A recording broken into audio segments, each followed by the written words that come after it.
Hello everyone, कैसे हैं आप सब लोग। जय मां करनी। आशा करता हूँ कि आप सब स्वस्थ होंगे, मस्त होंगे, अच्छे होंगे। तो लास्ट क्लास में हमने किया था प्रेजेंट कंटिन्यूअस का बेसिक। उसके बाद अब आज हम क्या करने वाले हैं, प्रेजेंट परफेक्ट टेंस को पेसिव में ट्रांसफॉर्म करने वाले हैं। कौन सा tense? Present perfect tense. One is that present perfect tense, not perfect, it's perfect. यहाँ पे आर हमेशा क्या रहने वाला है? साइलेंट रहने वाला है। तो ये क्या लिखा हुआ है? प्रेजेंट है परफेक्ट टेंस। अब देखिए, इस टेंस का यूज आप वहां करते हो जहां क्या किया हो आपने, जहां कोई भी एक्शन आपने रिसेंटली ही कंप्लीट किया हो, जहां कोई भी काम आपने हाल में ही पूरा किया हो। मतलब वो काम जो अपनी भाषा में जस्ट अभी ही पूरा किया आपने। समझ रहे हैं आप? तो अगर मान लो कोई भी एक्शन क्या किया हो आपने, रिसेंटली ही कंप्लीट किया हो, हाल में ही पूरा किया हो, वहां पे आप क्या करते हो? प्रेजेंट परफेक्ट टेंस का यूज करते हो। ओके, तो देखिए इस प्रेजेंट परफेक्ट टेंस के साइन वर्ड कौन कौन से हैं, पहले हम ये जान लेते हैं। क्या देखना है इसके? हमें पहले देखना है इसके साइन वर्ड्स। मतलब किसी भी हिंदी के सेंटेंस में ऐसे कौन कौन से वर्ड्स आए जिसको पढ़ के इमीडिएटली आप ये कंसीव कर लें, आप ये भांप लें, आप ये जान लें कि यहाँ पर तो कौन सा प्रेजेंट है परफेक्ट टेंस। तो उसको देख लें। इसके साइन वर्ड्स हैं आ है, ई है, ए है। नॉट चुका है, चुका नहीं होता, खाली आ। चुका में आ वाला साउंड बाहर लाइए। कौन सा? आ है। चुकी है नहीं, ई है। चुके हैं नहीं, ए है। तो कौन कौन से हैं? आ है, ई है, ए है और आ हूं। ओके, तो इसके साइन वर्ड्स कौन कौन से हैं? इसके साइन वर्ड्स हैं आ है, ई है, ए है और आ। ये सारे क्या है? इसके साइन वर्ड्स है। और इसका यूज का आप कहाँ करते हो? आप जहां कोई भी एक्शन आपने रिसेंटली ही कंप्लीट किया हो, जहां कोई भी काम आपने हाल में ही पूरा किया हो। ओके, तो सबसे पहले हम क्या करने वाले हैं इसका? हम करने वाले हैं इसका एक्टिव फॉर्मूला। कौन सा formula? Active formula. Active formula वो है जो आप इतने सालों से पढ़ते हुए आ रहे हैं। समझ रहे हैं आप? मतलब जो हम इसको गोट रहे हैं, रट रहे हैं, मतलब इसका बेसिक फॉर्मूला। एक्टिव फॉर्मूला कहाँ होता है? जहां वर्ब का यूज किसके लिए हो? सब्जेक्ट के लिए हो। जहां वर्ब का इफेक्ट क्या कर रहा हो? सब्जेक्ट पे रिले कर रहा हो, कर्ता पे निर्भर कर रहा हो। ओके, तो इसका एक्टिव फॉर्मूला क्या था? Subject plus has and have plus past participle plus object. Okay, क्या है? Subject plus has and have plus past participle plus object. Okay, अगर हम इसको पेसिव में ट्रांसफॉर्म करना चाहें तो मैंने कहा था आपको कि एक्टिव वॉइस कहां पर? जहां वर्ब किसके लिए आए? सब्जेक्ट के लिए। जहां सब्जेक्ट क्या हो? पैरामाउंट हो, प्रधान हो, मुखिया हो। इसलिए जो यहाँ सब्जेक्ट है वो क्या करता है? इस पूरे फॉर्मूला को क्या करता है? प्रिसीड करता है। ओके, इसको, इस पूरे फॉर्मूला को ही प्रिसीड करता है। जबकि पेसिव वॉइस कहाँ होती हैं? जहां वर्ब का यूज किसके लिए हो? ऑब्जेक्ट के लिए हो। जहां वर्ब का इफेक्ट क्या कर रहा हो? ऑब्जेक्ट पे रिले कर रहा हो। इसलिए यहाँ पे ऑब्जेक्ट क्या करने वाला है? इस पूरे फॉर्मूला को प्रिसीड करने वाला है। यहाँ ऑब्जेक्ट क्या करने वाला है? इस पूरे फॉर्मूला में सबसे आगे आने वाला है, गर्दनी बनने वाला है मारवाड़ी में, है ना। तो पहले क्या आ जाएगा? ऑब्जेक्ट प्लस हैज हैव का has and have plus been plus past participle plus by plus subject. एक रूल जान लीजिए आप, टेंस चाहे कोई भी हो, चाहे वो प्रेजेंट हो, चाहे पास्ट हो, चाहे फ्यूचर हो, ठीक है, अगर बात उसकी पेसिव वॉइस की हो रही होती है ना, तो पेसिव वॉइस में हमेशा आप पास्ट पार्टिसिपल का यूज ही करते हो। आप वहां हमेशा third form of the verb का यूज ही करते हो। कहां पर? पेसिव वॉइस में। चाहे वो प्रेजेंट टेंस हो, चाहे पास्ट हो, चाहे फ्यूचर टेंस हो। ठीक है, चाहे वो सिंपल हो, चाहे वो परफेक्ट हो, चाहे वो कंटिन्यूअस हो। वैसे आपके पीसी की तो पेसिव बनती नहीं। पीसी मींस परफेक्ट कंटिन्यूअस, उसकी पेसिव कभी नहीं बनती, उसको छोड़िए। तो टेंस चाहे प्रेजेंट हो, पास्ट हो, फ्यूचर हो, फॉर्म चाहे सिंपल हो, चाहे कंटिन्यूअस हो, चाहे परफेक्ट हो, अगर उसको आप पैसिव में ट्रांसफॉर्म कर रहे होते हैं तो वहां हमेशा क्या करना पड़ता है, आपको पास्ट पार्टिसिपल ही यूज करनी होती है, वहां हमेशा वर्ब की थर्ड फॉर्म का यूज ही होता है। ओके, तो इसके स्टेप्स देख लीजिए। सबसे पहले क्या किया था आपने, इस ऑब्जेक्टिव केस को सब्जेक्टिव केस में ट्रांसफॉर्म किया था, है ना। ऑब्जेक्ट यहाँ ऑब्जेक्ट ही रहेगा लेकिन ये सब्जेक्टिव केस बन जाएगा। उसके बाद helping verb which is has and have according to object.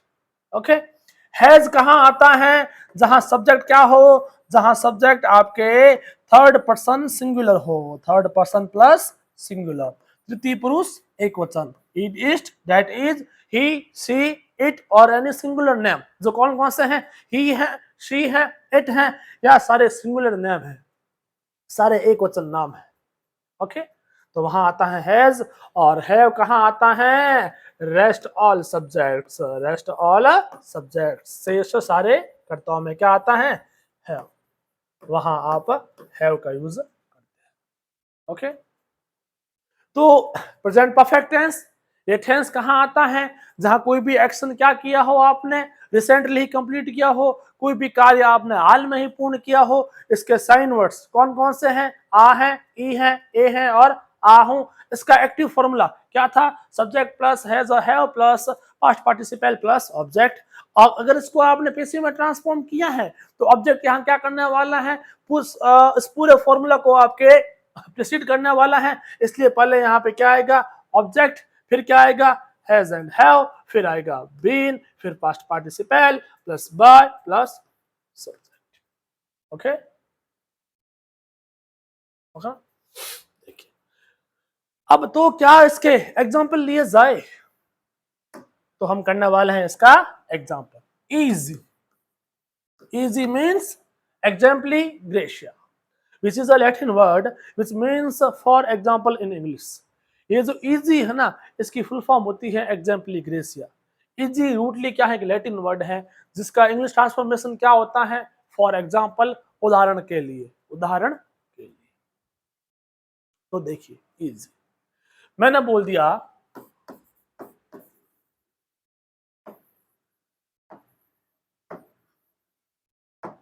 I have called you, I have called you, मैं तुम्हें पुकार चुका हूं। अब देखिए आई यहां पे क्या हुआ है, आई एक प्रोनाउन है जो यहां एज अ सब्जेक्ट आई है, subjective case. Have as a helping verb आई है, कॉल्ड वर्ब थर्ड फॉर्म है, पास्ट पार्टिसिपल है, और यू एज एन ऑब्जेक्ट आया है। Okay, then subject plus helping verb plus past participle plus object. Which tense is that? इस पूरे formula को पढ़िए and you have to ring the bell of your mind, दिमाग की घंटी बजाइए कि ये टेंस कौन सा है। देख लिया भाई, जहां क्या हो, subject plus has have plus third form plus object आए, वो तो प्रेजेंट परफेक्ट टेंस होता है नहीं होता भाई, होता है। अब हम इसको क्या करने वाले हैं, पैसिव में ट्रांसफॉर्म करने वाले हैं, किसमें, पैसिव में ट्रांसफॉर्म करने वाले हैं।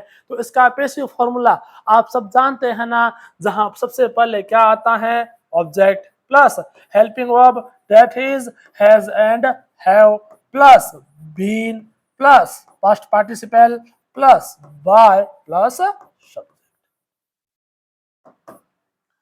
अब देखिए इस पूरे फॉर्मूला के बेस पे हम क्या करने वाले हैं, इसे पैसिव में ट्रांसफॉर्म करने वाले हैं। ओके, तो देखिए इसका एक्टिव तो यहाँ दिया वही है, आई हैव कॉल्ड यू। अब हम इसको पैसिव में ट्रांसफॉर्म करने वाले हैं। पैसिव कहाँ होती हैं, जहां सबसे पहले क्या आए, ऑब्जेक्ट आए। ऑब्जेक्ट यहाँ पे क्या था, यू, यू पहले क्या था, ऑब्जेक्टिव केस। अब ये क्या बनने वाला है, सब्जेक्टिव केस। तो यू का सब्जेक्टिव केस भी यू ही होता है, you know that man, you, your and you. तो यहां पहले क्या आ जाएगा, you. Okay, you. Then has and have, मैंने कहा था हैज कहां आता है, जहां सब्जेक्ट क्या हो, एक ऐसी प्रोनाउन हो जो क्या हो, थर्ड पर्सन सिंगुलर हो। वो कोई नाउन भी हो सकती है, यानी सिंगुलर नेम वहां हो सकता है। ओके, तो हैज कहां आता है, जहां सब्जेक्ट क्या हो, थर्ड पर्सन सिंगुलर हो, जबकि यू तो क्या है, सेकंड पर्सन है। क्या है, सेकंड पर्सन, इसलिए यहां हैज नहीं, क्या आएगा, हैव। क्या आएगा, then you have to use been.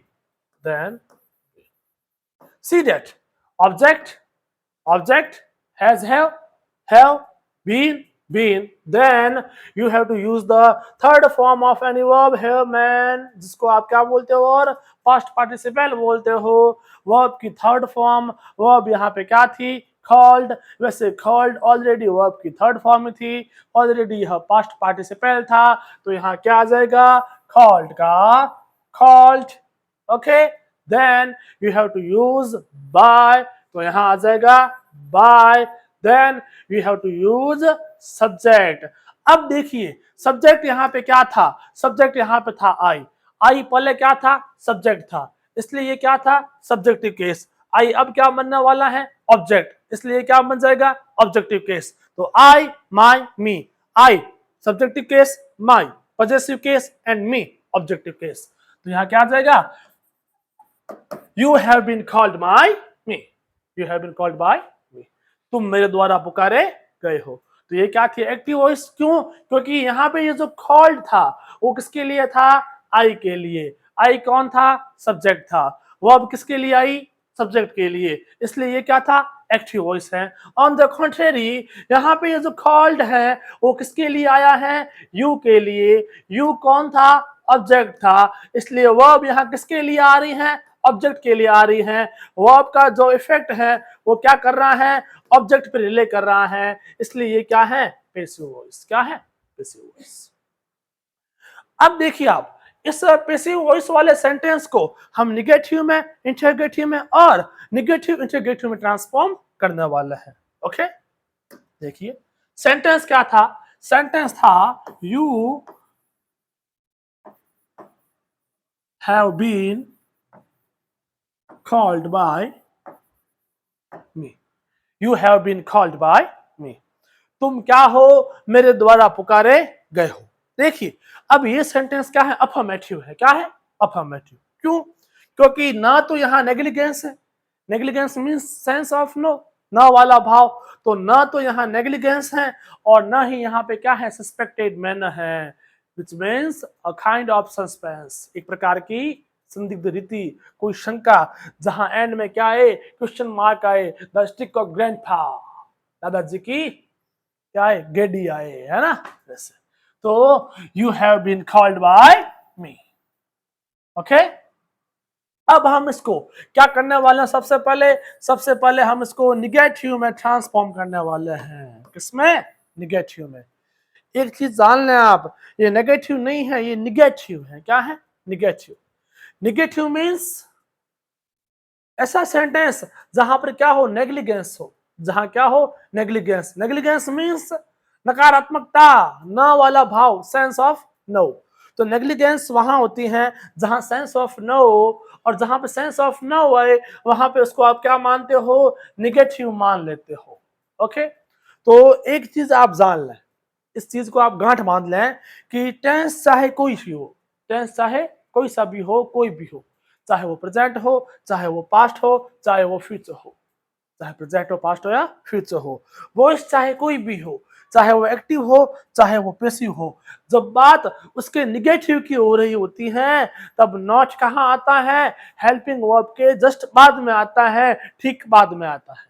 Okay, अब देखिए इस पूरे सेंटेंस में बताइए हेल्पिंग वर्ब क्या थी, हेल्पिंग वर्ब यहाँ पे थी हैव। क्या थी हैव। अब हम इसे निगेटिव में ट्रांसफॉर्म करने वाले हैं।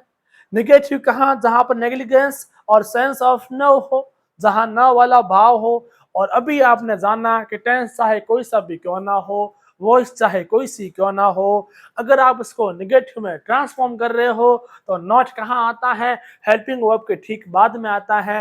हेल्पिंग वर्ब यहाँ पे क्या थी हैव। क्या थी हैव। तो नॉट कहाँ आएगा इस हैव के ठीक बाद में आएगा। तो पहले क्या आएगा यू का यू, फिर क्या है हेल्पिंग वर्ब तो यू हैव, फिर नॉट कहाँ हेल्पिंग वर्ब के बाद में, तो नॉट कहाँ आएगा हैव के बाद में, फिर आ जाएगा बीन, फिर आ जाएगा कॉल्ड, फिर by and then you have not been called by me. तुम मेरे द्वारा पुकारे नहीं गए हो। ओके, अब इसके बाद हम क्या करने वाले हैं, इसको इंटरोगेटिव में ट्रांसफॉर्म करने वाले हैं। किसमें? इंटरोगेटिव। इंटरोगेटिव कहां? जहां पर क्या हो, सस्पेक्टेड मैनर हो, संदिग्ध रीति हो, शंका वाला भाव हो, जहां कोई ना कोई क्या हो, सस्पेंस हो। क्या हो? सस्पेंस। अब एक चीज आप जान लें, आप टेंस चाहे कोई सा भी क्यों नहीं हो, चाहे वो प्रेजेंट हो, चाहे वो पास्ट हो, चाहे वो फ्यूचर हो, वॉइस चाहे एक्टिव हो, चाहे पैसिव हो, जब बात उसके इंटरोगेटिव की हो रही होती है, तब हेल्पिंग वर्ब कहाँ आती है? सब्जेक्ट से पहले आती है। In other words, helping verb वहां सेंटेंस में सबसे पहले आती है। ओके, अब देखिए, अगर इसी सेंटेंस को हम इंटरोगेटिव में ट्रांसफॉर्म करना चाहें, इंटरोगेटिव कहां? जहां सस्पेक्टेड मैनर हो, जहां पर क्या हो, कोई ना कोई सस्पेंस हो, जहां स्टिक ऑफ ग्रैंडपा आए, जहां ये क्वेश्चन मार्क आए, और जहां ये इंटरोगेशन मार्क आए। ओके, तो अभी मैंने कहा था टेंस चाहे कोई सा भी हो, वॉइस चाहे कोई सी भी हो, बात हो रही है इंटरोगेटिव की, तो हेल्पिंग वर्ब कहाँ आती है? सब्जेक्ट से ठीक पहले आती हैं। अब बोलो भाई, इस पूरे सेंटेंस में हेल्पिंग वर्ब क्या थी? हैव। क्या थी? हैव। तो हैव यहां सबसे पहले आ जाएगा, सब्जेक्ट से पहले आ जाएगा। फिर सब्जेक्ट क्या था? यू। यू, बाकी पूरा सेम का same, been called by me, been called by me. अब देखिए, have you been called by me, क्या तुम मेरे द्वारा पुकारे गए हो? इसका आंसर हम भी नहीं जानते भाई, पता नहीं पुकारा गया है या नहीं गया है। ठीक है, इसके आगे अब हम इसी सेंटेंस को क्या करने वाले हैं? निगेटिव इंटरोगेटिव में ट्रांसफॉर्म करने वाले हैं। मतलब एक ऐसा सेंटेंस जहां पे क्या हो, निगेटिविटी हो, जहां क्या हो, नेग्लिजेंस हो, जहां सेंस ऑफ नो भी हो, और जहां सस्पेक्टेड मैनर भी हो, संदिग्ध रीति हो, शंका वाला भाव हो। कैसे? अब एक चीज आप जान लें, आप टेंस चाहे कोई सा भी क्यों ना हो, वॉइस चाहे कोई सी भी क्यों ना हो, जब बात उसके निगेटिव इंटरोगेटिव की हो रही होती है, तब हेल्पिंग वर्ब कहाँ आती है? सब्जेक्ट से ठीक पहले, नॉट सब्जेक्ट के ठीक बाद में। सब्जेक्ट बेचारा बीच में फंस जाता है। ओके, क्या इसी को निगेटिव इंटरोगेटिव में ट्रांसफॉर्म किया जाए? देखना आप, you have been called by me, इसे हम निगेटिव इंटरोगेटिव में ट्रांसफॉर्म कर रहे हैं। निगेटिव इंटरोगेटिव कहां? जहां हेल्पिंग वर्ब सब्जेक्ट से पहले, नॉट सब्जेक्ट के बाद में। हेल्पिंग वर्ब क्या थी? हैव, तो हैव सब्जेक्ट से पहले, फिर क्या आ जाएगा? सब्जेक्ट, नॉट सब्जेक्ट के बाद में, तो क्या आ जाएगा? नॉट, फिर पूरा सेम का same, been called by me, been called by. अब देखिए भैया, have you not been called by me, क्या तुम मेरे द्वारा पुकारे नहीं गए हो? अब यहां देखिए, यहां नेगेटिविटी भी है, यहां नेग्लिजेंस भी है, यहां सेंस ऑफ नो भी है, और यहां सस्पेक्टेड मैनर भी है, यहां संदिग्ध रीति भी है, यहां एक सस्पेंस भी है, शंका है नहीं है वाला भाव भी यहां आता है, ऐसे बोलते हैं ना, तो वो भाव यहां पर है। निगेटिव मतलब नकारात्मकता, सेंस ऑफ नो मतलब ना वाला भाव, मारवाड़ी में ये किचकारे वाला भाव यहां पर है। और इंटरोगेटिव मतलब suspected manner, which means a kind of suspense, एक प्रकार की शंका, जिसको आप मारवाड़ी में है बोलते हो ना, है ये वाला, जहां पीछे क्या है एंड में? क्वेश्चन मार्क आए, द स्टिक ऑफ ग्रैंडपा आए, दादाजी का चुटिया आए, है ना। देखिए, तो इस सेंटेंस को आपने नेगेटिव में ट्रांसफॉर्म करना भी सीख लिया, इंटरोगेटिव में ट्रांसफॉर्म करना सीख लिया, और इसी सेंटेंस को आपने निगेटिव इंटरोगेटिव में ट्रांसफॉर्म करना भी सीख लिया है। अब एक चीज देखिए, पता ना एक्टिव पैसिव वॉइस में कुछ आपके अनइम्पोर्टेंट सब्जेक्ट्स होते हैं, मतलब कुछ ऐसी प्रोनाउंस होती हैं, अगर मान लो एक्टिव वॉइस में वो सब्जेक्ट के प्लेस पे आ जाए, तो जब आप उसको पैसिव में ट्रांसफॉर्म करते हो, तो उस पैसिव के एंड में आपको बाय प्लस सब्जेक्ट मेंशन करने की नीड नहीं होती। फिर से बोलता हूं मैं, ऐसे कुछ सब्जेक्ट्स हैं, ऐसे कुछ प्रोनाउंस हैं, अगर मान लो वो एक्टिव वाले सेंटेंस में क्या आ जाए, एज अ सब्जेक्ट आ जाए, तब जब आप उसको पैसिव में ट्रांसफॉर्म करोगे ना, तो उस पैसिव के एंड में आपको बाय प्लस सब्जेक्ट मेंशन करने की नीड नहीं होती। कैसे? कौन कौन सा है देख लीजिए आप। मतलब वो सब्जेक्ट जो क्या हो, इनसिग्निफिकेंट हो, जो क्या हो, आपके महत्वहीन हो, जो मैग्निफिकेंट ना हो, जो महत्वपूर्ण ना हो, जो क्या हो, अनइम्पोर्टेंट सब्जेक्ट्स हो, जो क्या हो, अमहत्वपूर्ण या महत्वहीन करता हो। ठीक है, कौन से? पहला है दे, which one is that? They, then police, they, police, everybody, everyone,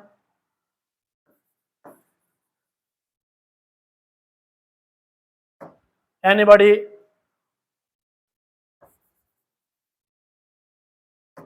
anyone, nobody, and none. None means no one. No one ने क्या बना है? None. तो दे है, पुलिस है, एवरीबडी है, एवरीवन है, एनीबडी है, एनीवन है, नोबडी है, नन है। अगर मान लो एक्टिव वॉइस में ये सारी प्रोनाउंस क्या हो रही हो, सब्जेक्ट बन के आ रही होती हैं, तो अगर आप इसको पैसिव में ट्रांसफॉर्म करेंगे ना, तो वहां पे क्या नहीं करना पड़ेगा, इसको आपको एंड में बाय प्लस सब्जेक्ट के रूप में इनको मेंशन करने की नीड नहीं होगी, आपको आवश्यकता ही नहीं पड़ने वाली है। देखिए कैसे, मैंने एग्जांपल ले लिया कि दे हैव, उन्होंने क्या कर दी है, बॉट, खरीद ली है, खा, एक का, कार नहीं है, ऐसे नहीं बोलना आपको, आर यहाँ पे साइलेंट है, र तो आपको यहाँ प्रोनाउंस ही नहीं करना है। तो ये क्या लिखा हुआ है, दे हैव बॉट खा, दे हैव बॉट खा, उन्होंने एक कार खरीद ली है। अब यहां देखिए, दे यहां सब्जेक्ट है, हैव यहां एज अ हेल्पिंग वर्ब आया है, बॉट यहां थर्ड फॉर्म है, पास्ट पार्टिसिपल है, और खा यहां ऑब्जेक्ट है। Subject plus has have plus past participle plus object. You have to ring the bell of your mind man, दिमाग की घंटी बजाइए। टेंस कौन सा है ये टेंस तो प्रेजेंट है, परफेक्ट टेंस है। और इसका साइन वर्ड भी तो देखिए क्या है, उन्होंने कार खरीद ली है, ली है, ली में ई का साउंड आया, ई है, याद कीजिए, आ है, ई है, ए है और आ हो, ये सारे किस में आते हैं, प्रेजेंट परफेक्ट टेंस में होते हैं ना। तो अब एक चीज देख लें आप, यहां इस एक्टिव वाले सेंटेंस में जो सब्जेक्ट कौन बन के आया है, दे, कौन बन के आया है, दे। और जैसा कि मैंने ऑलरेडी यहां मेंशन किया है कि दे तो क्या है, दे एक अनइम्पोर्टेंट सब्जेक्ट है, महत्वहीन करता है, दे की इतनी इंपॉर्टेंस नहीं है। क्यों? क्योंकि अगर आप इसको पैसिव में ट्रांसफॉर्म करेंगे ना, तो आपको एंड में बाय प्लस देम करने की नीड नहीं होगी। देखो कैसे, अगर मैं इसको क्या करना चाहूं, पैसिव में ट्रांसफॉर्म करना चाहूं, तो सबसे पहले मुझे क्या करना पड़ेगा, आइडेंटिफाई द टेंस। याद है स्टेप 1, टेंस की पहचान कीजिए। टेंस की मैंने यहाँ पहचान कर ली है कि टेंस तो यहाँ पे क्या था, प्रेजेंट परफेक्ट टेंस था, प्रेजेंट परफेक्ट टेंस था ना। अब मैं इसको क्या करने वाला हूं, पैसिव में ट्रांसफॉर्म करने वाला हूं। सही है, इसकी पैसिव फॉर्म कैसे बनेगी बताइए आपको, ऑब्जेक्ट प्लस हैज है plus been plus past participle plus by plus subject, है ना। तो ऑब्जेक्ट सबसे पहले आएगा पैसिव में, क्यों? क्योंकि पैसिव में वर्ब किसके लिए आती है, ऑब्जेक्ट के लिए। पैसिव वॉइस वही सेंटेंस हो सकता है जहां पर क्या हो रहा हो, ऑब्जेक्ट का इफेक्ट, ऑब्जेक्ट सॉरी वर्ब का इफेक्ट क्या कर रहा हो, ऑब्जेक्ट पे रिले कर रहा हो, ऑब्जेक्ट पे निर्भर कर रहा हो। तो अब यहां देखिए, पहले यहां ऑब्जेक्ट क्या था, खा, तो पहले क्या आ जाएगा भैया, खा। वो स्टेप्स याद कीजिए, object plus has and have, खा क्या है, थर्ड पर्सन सिंगुलर है, इसलिए यहां आएगा हैज। क्या आएगा, हैज। हैव कहां आता है, हैव आता है आपके रेस्ट ऑल सब्जेक्ट्स में, शेष सारे कर्ताओं में।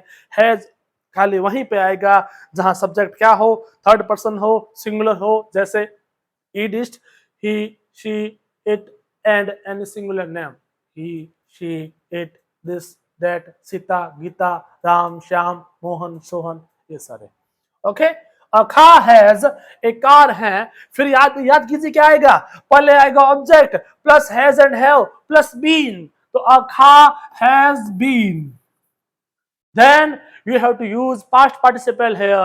Past participle is third form of any verb. किसी भी वर्ब की थर्ड फॉर्म, किसी भी क्रिया का द्वितीय रूप, है ना।